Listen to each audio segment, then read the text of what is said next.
Hello കൂട്ടുകാരെ, നമസ്കാരം.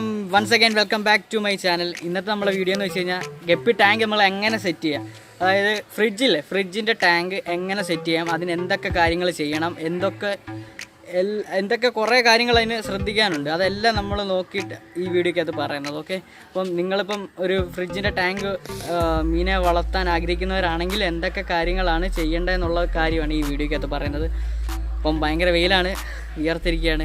അപ്പോൾ നമുക്ക് യാത്രയൊക്കെ ചെയ്ത് കഴിഞ്ഞ് വന്നതേ ഉള്ളൂ. അപ്പോൾ അതിൻ്റേതായിട്ടുള്ള ചെറിയ ക്ഷീണങ്ങളും കാര്യങ്ങളൊക്കെ ഉണ്ട്. എന്നാലും നമ്മൾ നമ്മുടെ വീഡിയോയിലോട്ട് കിടക്കുകയാണ്. അപ്പോൾ ഒത്തിരി പേര് കമൻറ്റ് ചെയ്തായിരുന്നു ഗപ്പി എങ്ങനെ ചാവാതിരിക്കുന്നത്, ഗപ്പിക്ക് ഫുഡ് ഏതാണ്, അങ്ങനെയുള്ള അതിൻ്റെയൊക്കെ വീഡിയോസ് വരുന്ന വഴി ചെയ്യുന്നതായിരിക്കും.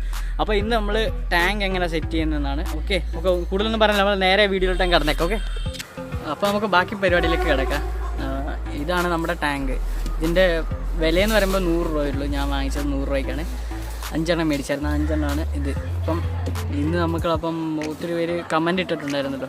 അപ്പം ഈ ഫ്രിഡ്ജിൻ്റെ കാര്യം കൂടെ ചോദിച്ചായിരുന്നു, എങ്ങനെ വളർത്തുന്നത്, അതിനകത്ത് എങ്ങനെ ലാഭകരമാണോ അതോ മീൻ ചത്തുവോ ഇല്ലയോ എന്നൊക്കെ. അപ്പോൾ അതിനുള്ളൊരു സംശയം തീർക്കാൻ വേണ്ടിയിട്ടുള്ളതാണിത്. അപ്പോൾ കൂടുതലെന്ന് പറയുന്നത് വെച്ചാൽ ഇത് നമ്മൾ വാങ്ങിക്കുക. അപ്പോൾ ഇതിനകത്ത് കുറേ ഹോളും കാര്യങ്ങളൊക്കെ കാണുന്നുണ്ട്. ഈ കാണുന്നുണ്ടല്ലേ, ഇതെല്ലാം ഹോളാണ്. അപ്പം ഇത് ഒട്ടിക്കാനാണെങ്കിൽ നമ്മൾ MCL ഉപയോഗിക്കുന്നത്. MCL ഉപയോഗിച്ച് ഈ ഹോളെല്ലാം നികത്താനാണ് നമ്മൾ MCL ഉപയോഗിക്കുന്നത്. MCL ഒട്ടിച്ച് അതേപോലെ ആ ഹോളെല്ലാം അടയ്ക്കണം ആദ്യം. അത് കഴിഞ്ഞിട്ട് നമ്മൾ ഈ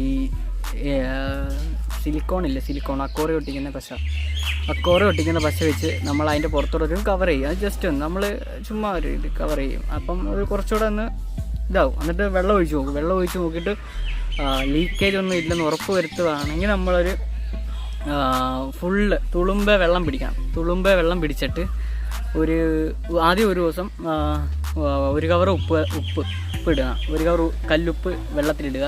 പിന്നെ ഒരു പൊട്ടാസ്യം പെർമാംഗനേറ്റ് ഇല്ലേ, അത് ഒരിച്ചിരി ഇട്ട് കൊള്ളുക. ഒരു കളർ വരുന്ന, ഒരു റോസ് കളർ വരുന്ന ആ സംഭവം അത് ഇടുക. അങ്ങനെ അത് ഇട്ടതിന് ശേഷം 2ാമത്തെ ദിവസം ആ വെള്ളം കളഞ്ഞിട്ട് പിന്നെ ഇതുപോലെ തന്നെ ചെയ്യുക. അങ്ങനെ 3 ദിവസം ഇത് ചെയ്യണം. എന്നിട്ട് 4ാമത്തെ ദിവസം സാധാ വെള്ളം നമ്മൾ ഒരു ദിവസം പിടിച്ചിടണം. അതിന് ശേഷം മാത്രമേ നിങ്ങൾ ഉപയോഗിക്കാവൂ. എന്നിട്ട് ഒരു മീനെ ആദ്യം വെള്ളം പിടിച്ചിട്ട് മീനെ ഒന്ന് ഇട്ട് നോക്കുക. ഓക്കെ, അപ്പം മനസ്സിലായെന്ന് വിചാരിക്കുന്നു. അപ്പോൾ അധികം വലിയ ഹോളൊന്നും ഇല്ല. അപ്പോൾ ഒത്തിരി ഹോളുള്ളത് നിങ്ങൾ എടുക്കാതിരിക്കുക മാക്സിമം. ഇതിപ്പോൾ 2-3 ഉള്ളൂ, അടുപ്പിച്ചൊക്കെ ആയതുകൊണ്ട് നമുക്ക് ഒട്ടിക്കാൻ എളുപ്പമാണ്. അപ്പം ആകെ ഇത്രേ ഉള്ളൂ ഇതിനകത്ത് ഹോളെന്ന് പറയുന്നത്. അപ്പോൾ അതൊട്ടിച്ച് എല്ലാം കഴിഞ്ഞ് ഞാനിപ്പോൾ ഇതിനകത്ത് കുറച്ച് നാൾ അല്ലാതെ കുറേ വരാനെല്ലാം കിട്ടിയത് അതിനെ പിടിച്ചിട്ടേക്കുമായിരുന്നു. അപ്പോൾ നിങ്ങൾ മാക്സിമം ഈ പറഞ്ഞ കാര്യങ്ങളൊക്കെ നിങ്ങൾ ശ്രദ്ധിക്കുക. ഞങ്ങളുടെ വീട്ടിലാണെങ്കിൽ കുഴൽക്കിണറാണ്. അപ്പോൾ കുഴൽക്കിണറിൽ വെള്ളം ഡയറക്റ്റായിട്ട് നമുക്ക് ഫിഷ് ടാങ്കിൽ ഒഴിക്കാൻ പറ്റത്തില്ല. കാരണം അതിനകത്ത് മറ്റേ ഓക്സിജൻ കണ്ടൻറ്റ് കുറവാണ് അപ്പോൾ ആ വെള്ളത്തിൽ. അപ്പോൾ ഞാൻ എപ്പോഴും ചെയ്യുന്ന അപ്പുറത്തെ വീട്ടിൽ നിന്ന് കിണറ്റിൽ നിന്ന് വെള്ളമാണ് കോരുന്നത്. അപ്പോൾ നമുക്ക് ഇനി കിണറ്റിൽ നിന്ന് പോയി വെള്ളം കോരാം. Okay, bucket.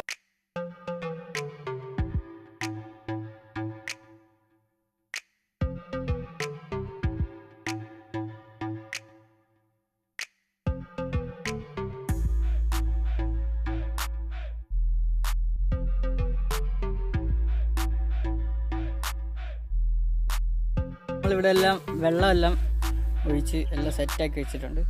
അപ്പോൾ ഇനി കുറച്ച് ഡെക്കറേഷൻ പരിപാടീസ് ഉണ്ട്, അതുകൂടെ കാണിക്കാം. ഓക്കെ,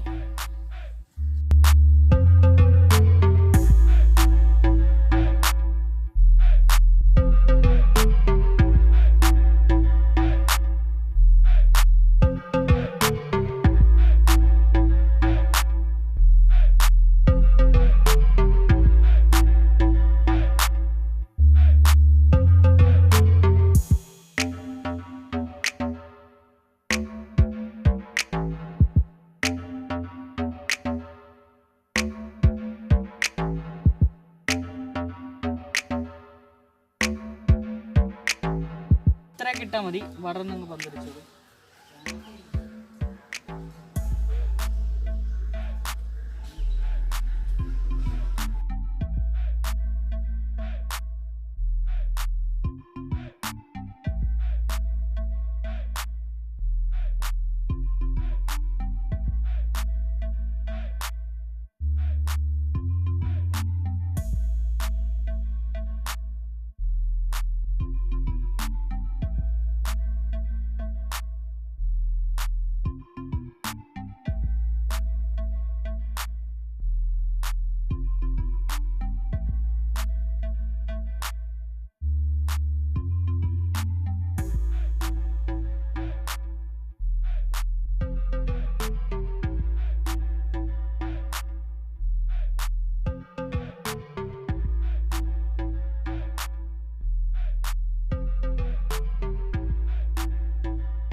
അപ്പോൾ നമുക്ക് മീനെ പിടിക്കണം. കാരണം ഇതിനകത്തൊന്നേ വലിയ മീനുകളെയൊക്കെ പിടിച്ച് മാറ്റണം. കാരണം കൊച്ചു മീനൊന്നും വളരുന്നില്ല. അപ്പോൾ ഒത്തിരി ഇതിനകത്ത് കൂടുതലാണ് ഇപ്പോൾ തന്നെ. കുറേയൊക്കെ സെയിലടിച്ച് ഇനിയും ഉണ്ട്. അപ്പം വലിയ മീനൊക്കെ നമുക്ക് വേറെ ഇതാക്കാം. അതുകൊണ്ട് ഇതിനകത്ത് കൂടുതലും വലുതാണ് ഉള്ളത്, കൂടുതലും റെഡാണ്. അപ്പം ഇതിനകത്ത് വലുതിനെ പിടിച്ച് നമുക്ക് അപ്പുറത്തോട്ടിടാം. നമുക്ക് ഇതിനകത്തുനിന്ന് വലുതിനെ മാത്രമായിട്ടേ പിടിച്ച് ഇതിനകത്തിട്ടിടാം.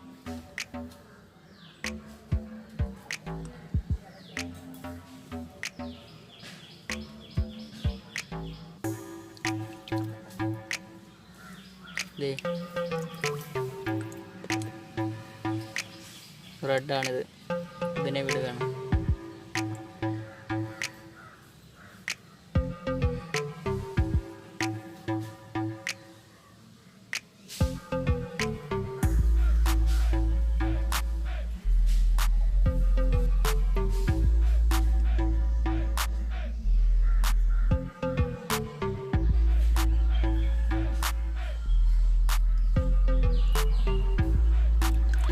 ഇത് കണ്ട, എനിക്ക് ഭയങ്കര ഇഷ്ടപ്പെട്ടതാണ് ഈ ബ്രീഡിനെ. കാരണം എനിക്ക് ഒത്തിരി ലാഭങ്ങൾ കൊണ്ട് തന്നിട്ടുള്ളതാണ്. കാരണം ഇവരെ മുടക്കിയ പൈസയൊക്കെ നമുക്ക് മുടക്കിയതും ഒത്തിരി കിട്ടിയിട്ടുണ്ട്.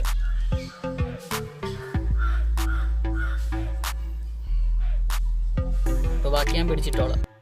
ഇതേപോലെ നമ്മൾ ഈ പ്ലാന്റൊക്കെ നമ്മൾ ഇടുവാണെങ്കിൽ, നമ്മുടെ ടാങ്കിൽ ഇടുവാണെങ്കിൽ, ഇപ്പോൾ ഗപ്പികളൊക്കെ ബ്രീഡായി പ്രസവിക്കുമ്പോൾ അതിൻ്റെ കുഞ്ഞുങ്ങൾക്കൊക്കെ ഒളിച്ചിരിക്കാൻ നല്ല ഒരു ഇതാണ്. അല്ലെങ്കിൽ അതിൻ്റെ ഗപ്പീസ് തന്നെ അതിനെ തിന്നും, അതിൻ്റെ ഗപ്പി അതിനെ തിന്നുകയും ചെയ്യും. അപ്പോൾ ഈ ഗപ്പി കുഞ്ഞുങ്ങളൊക്കെ ഇതിനകത്ത് ഒളിച്ചിരുന്നോളൂ, സേഫാണ്. ഞാൻ ബ്രീഡിംഗ് ബോക്സ് ഒന്നും ഉപയോഗിക്കുന്നില്ല. ഇതാണ് എൻ്റെ മച്ചാമാരെ. അപ്പോൾ ഇന്നത്തെ എൻ്റെ കൊച്ചു വീഡിയോ ഇവിടെ അവസാനിക്കുകയാണ്. അപ്പോൾ ഇനിയുള്ള വീഡിയോസ് ഞാൻ ഇടുന്നുണ്ട്. അപ്പോൾ നിങ്ങളുടെ സപ്പോർട്ട് എല്ലാം ഉണ്ടായിരിക്കണം. അപ്പോൾ എന്താ പറയുന്നത്, അപ്പോൾ വീഡിയോ നിങ്ങൾക്ക് ഇഷ്ടപ്പെട്ടു എന്നായിരുന്നു. വീഡിയോ ഇഷ്ടപ്പെട്ടിട്ടുണ്ടെങ്കിൽ ലൈക്ക് ചെയ്യുക, ഷെയർ ചെയ്യുക, ചാനൽ സബ്സ്ക്രൈബ് ചെയ്യുക. അപ്പോൾ നമുക്ക് അടുത്തൊരു വീഡിയോ കാണുന്നവരേക്കും ഗുഡ് ബൈ ഗൈസ്.